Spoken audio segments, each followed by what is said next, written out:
Hello students, welcome back to Catholic Social Teaching. Today we're going to talk about the central principle of Catholic Social Teaching, which is the dignity of the human person. The dignity of the human person means that every human being is sacred, that they have a value that you cannot put a price on. They're irreducibly important. If you took the whole universe of things and compared those to one person, the person is worth more. It's just a different category of being.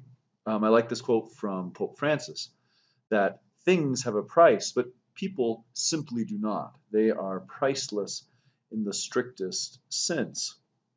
Why is this? Well, human beings are made in the image and likeness of God. What that has traditionally been understood to mean is that we have reason by which we can know, free will by which we can choose, and through this can relate to one another in particular ways proper to persons. We can share our inner universe, our inner world of knowledge with other people.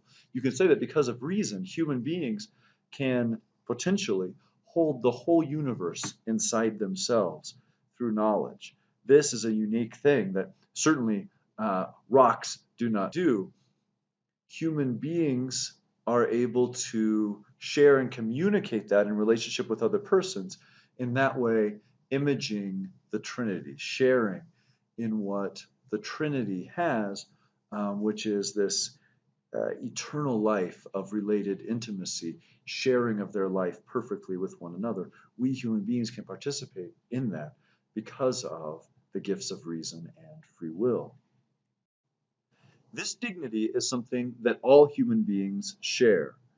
It is something that we have by virtue of our nature, by what we are, not by what we are actually able to do. Someone who is very brilliant, able to learn things quickly, has no more dignity, or less for that matter, than someone who has less ability in that way. Someone with Down syndrome who perhaps has more difficulty in learning than someone without it is just as valuable as any other human being, any other person. Human nature, what we are, is the essential thing in our dignity, not what we're actually able to do. Human nature makes you the sort of thing that, when healthy, when able, does these kind of things, reasons, uses free will, etc. But there's not a hierarchy between human beings as to who has more or less dignity. Every single person does, regardless of ability, strengths, etc. This belief is accessible to reason. I think we can see from looking at the things around us and us that there is a difference between human beings and these other things. It's also in Revelation. We hear that we are made in the image and likeness of God. In Genesis, Jesus commands us to love our neighbor as we love ourselves, love because of their dignity, because of their value. And I think that this belief, whether come to through reason or through revelation, is rooted in God, or at least some sense of a transcendent reality to which we as human beings are particularly related. Otherwise, the concept of sacredness certainly would not apply, because sacredness means being related to God or given over to God in a particular way.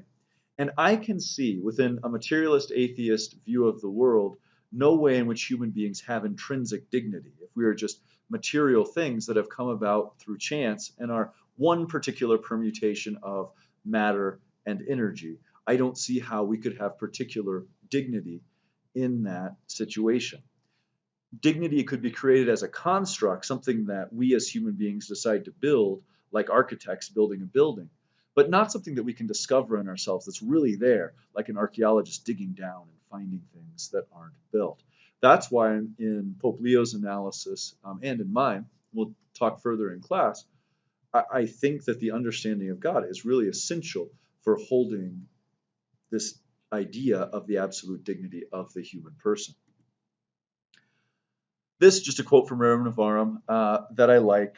The basic idea here is that we as human beings, being what we are, made in the image of God, we ought not be prevented by people from seeking those things that are highest: God, knowledge, beauty, art, music, the glories of being human. Those are things that we are made for, and we have a right to not be impeded unduly in seeking those things for which we are made. In Christianity, we understand that our dignity has been deepened. We received our human dignity from our creation, but that dignity has been deepened immeasurably by the Word becoming flesh, by God becoming man. Why? Because what that means is God loved flesh. God loved human nature enough to become it, to take that nature to himself, and to redeem it, to draw it up into the life of God, so that no longer are we simply creations, but rather called to be sons and daughters of the Father in the Son. That immeasurably deepens the dignity of human nature because we are called now to share the divine life. God became man so that man might become God.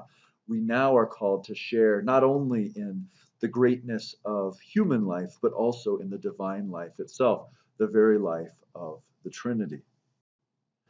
As we saw last semester, Pope John Paul II, now this is a long time after Leo the 13th, but he expresses the dignity of the human person and our duty in regard to that dignity to each person in the personalist norm. Let's look at these definitions and I will explain them. The person is the kind of good which does not admit of use and cannot be treated as an object of use and as the means to an end. That's called the negative form of the personalist norm because it's saying what you must not do. You must not use a human person. Use here means to use someone like a tool, use someone like a hammer. You use a hammer to drive in a nail for your own purposes.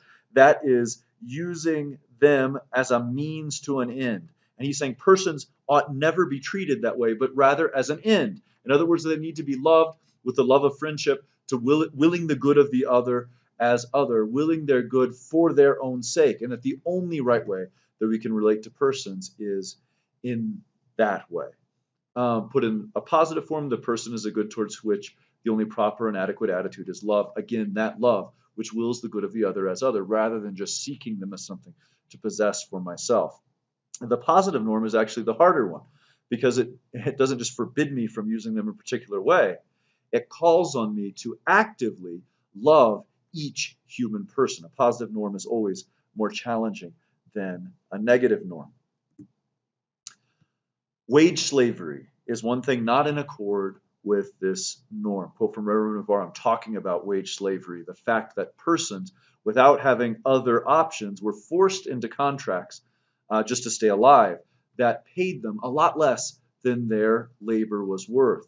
In that context, Pope Leo the 13th talks about the importance of giving someone a living wage, that if they're working, they're giving this time, energy of their life over to this labor, the thing that they possess, their own work and ability, then they deserve, by the nature of things, in justice, to receive a living wage, which means enough to keep them and their families alive and living at a basically dignified level, if they're frugal, if they're careful, that is something that any worker should have just by the nature of giving themselves, their persons, into this work.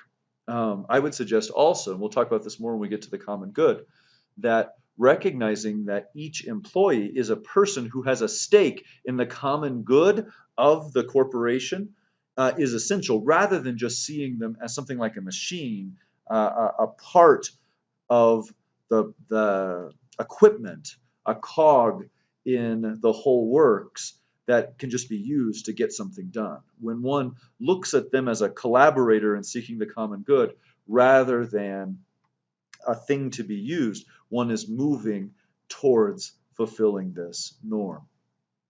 Lastly, recognition of human dignity is fundamental to a just society. If we don't recognize that in other human beings, we're not giving them their due. We're not giving them what is just, because they deserve to be respected in this way. We've looked at a number of the things above. A note on allowing for the good of the soul of the worker, especially through time for religious duties. People are made for more than work. We're made for the higher things, made for worship of God, this discovery of truth through philosophy, the experience of beauty through art and music. We need adequate leisure to have that. And so an employer that requires a worker to labor so much that there's no time left for those, no energy left for those, is acting unjustly. I will see you tomorrow. Talk to you soon. We will continue the discussion then. God bless you.